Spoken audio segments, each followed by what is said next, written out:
Hello बच्चों, welcome to this वेसा classes. आज के लेक्चर में हम डिस्कस करेंगे जीके के कुछ इम्पोर्टेंट क्वेश्चन। स्टार्ट करते हैं अपने पहले क्वेश्चन के साथ। क्वेश्चन है, who was the first women governor of an Indian state. Question में पूछ रहा है कि इंडिया की पहली वुमेन गवर्नर कौन थी। ऑप्शन है इंदिरा गांधी, सरोजनी नायडू, सुचेता कृपलानी या विजयलक्ष्मी पंडित। आंसर होगा सरोजनी नायडू। सरोजनी नायडू जी जो थी वो इंडिया की पहली वुमेन गवर्नर थी। एक्सप्लेनेशन देखते हैं। जो सरोजनी नायडू थे वो पहली वुमेन गवर्नर थी इंडिया की और इनको उत्तर प्रदेश का गवर्नर अपॉइंट किया गया था। एग्जाम के लिए फैक्ट्स यहाँ पे लिखे वो भी देखते हैं। तो जो सरोजनी नायडू थी उनको हम पॉपुलरली नाइटिंगेल ऑफ इंडिया के नाम से जानते हैं। तो आपको इस क्वेश्चन में याद रखना है कि जो पहली वुमेन गवर्नर थी वो सरोजनी नायडू जी थी। ये उत्तर प्रदेश की पहली गवर्नर बनाई गई थी वुमेन, एंड इनको हम नाइटिंगेल ऑफ इंडिया के नाम से जानते हैं। देखते हैं अपना next question. Which Indian state has the highest population according to the census 2011? 2011 census के अकॉर्डिंग जो सबसे ज्यादा पॉपुलेशन थी वो किस राज्य की थी इंडिया के। ऑप्शंस हैं महाराष्ट्र, बिहार, उत्तर प्रदेश या वेस्ट बंगाल। आंसर होगा उत्तर प्रदेश। उत्तर प्रदेश जो स्टेट है इंडिया की उसको सबसे ज्यादा पॉपुलेशन देखने को मिली थी 2011 की जो जनगणना हुई थी।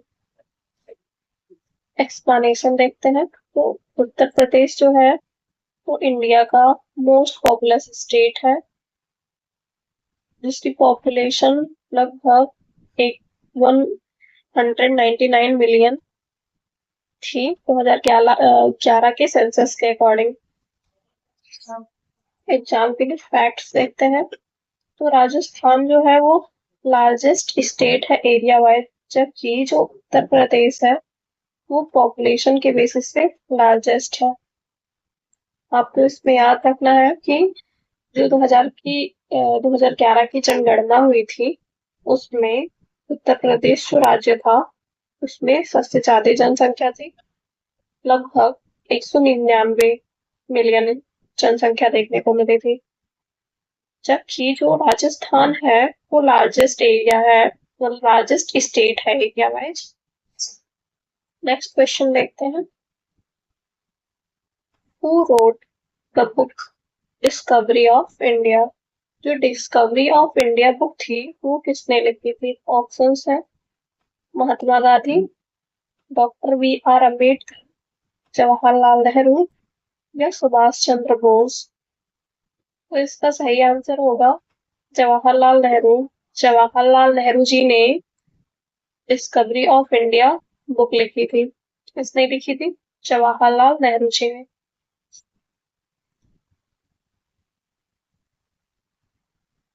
कब लिखी थी।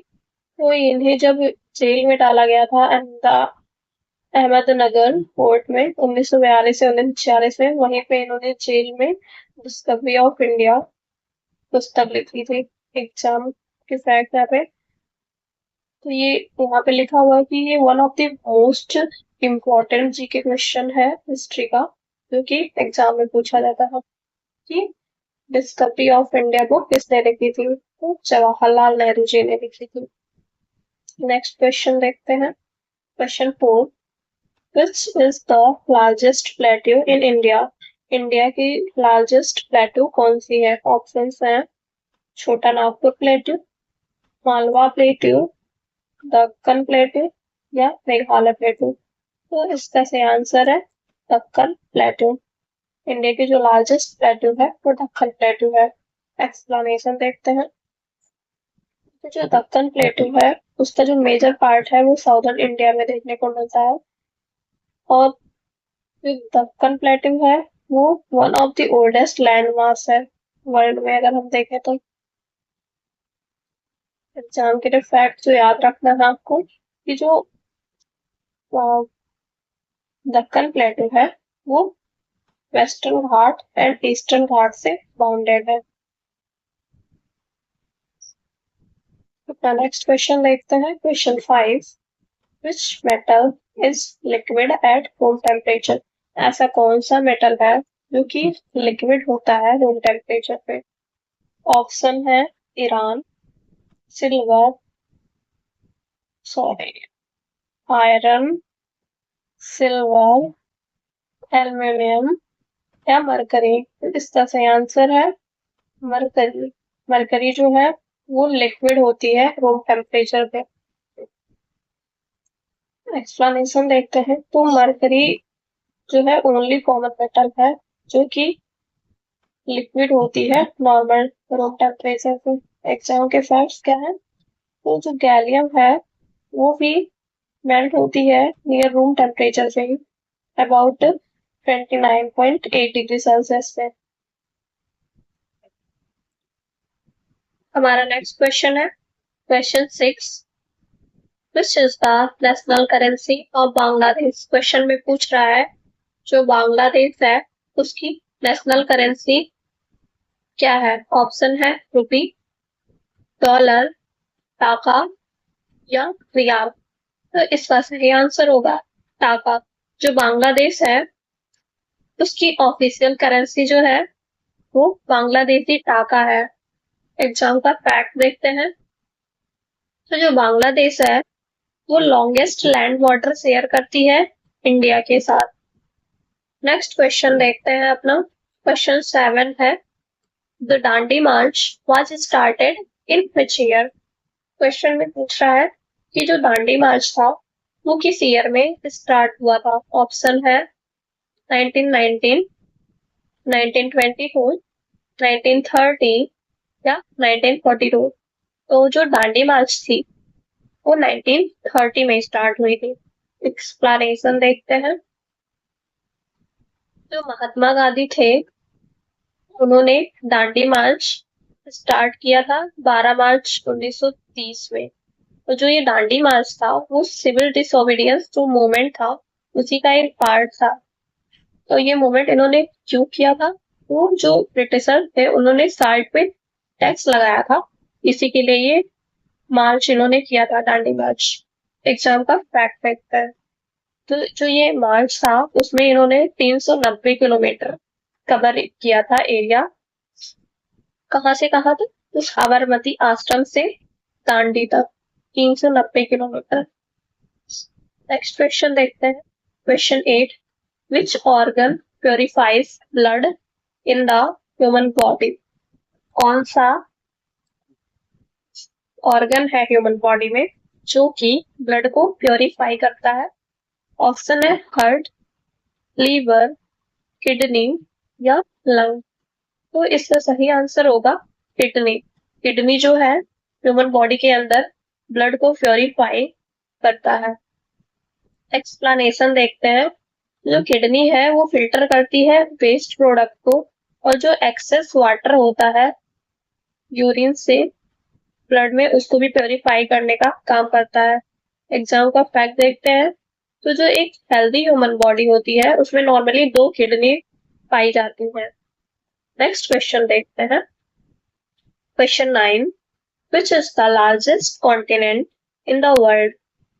जो हमारा वर्ल्ड है उसकी लार्जेस्ट कॉन्टिनेंट कौन सी है? ऑप्शन है अफ्रीका, यूरोप, एशिया या नॉर्थ अमेरिका।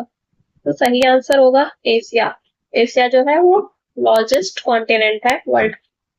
एक्सप्लेनेशन देखते हैं, तो एशिया जो है वर्ल्ड की लार्जेस्ट कॉन्टिनेंट है, और ये एरिया वाइज भी लार्जेस्ट है एंड पॉपुलेशन के बेसिस से देखें तो भी लार्जेस्ट कॉन्टिनेंट है एशिया कॉन्टिनेंट। एग्जाम के लिए फैक्ट जो कि आपको याद रखना है, एशिया जो है वो कवर करती है 30% अर्थ की लैंड एरिया।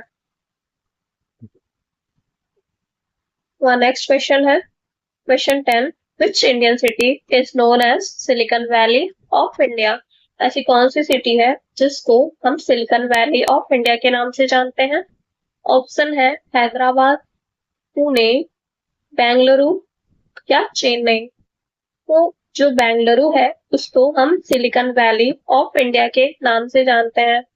और इसको हम सिलिकॉन वैली ऑफ इंडिया के नाम से क्यों जानते हैं? क्योंकि ये जो इंफॉर्मेशन टेक्नोलॉजी और स्टार्टअप्स हैं उनका लीडिंग हब है जो बेंगलुरु है, इसलिए इसको हम सिलिकॉन वैली ऑफ इंडिया के नाम से जानते हैं। ये क्वेश्चन आप लोग हमें कमेंट में बताएंगे इसका answer. Which Indian state celebrate it's foundation day on 24 जनवरी। आज के लेक्चर में इतने ही क्वेश्चन डिस्कस करेंगे। मिलते हैं कल। अगर कोई डाउट है तो please comment and please like, share and subscribe this video. इसका कमेंट में आंसर आप लोग जरूर दीजिएगा। Thank you.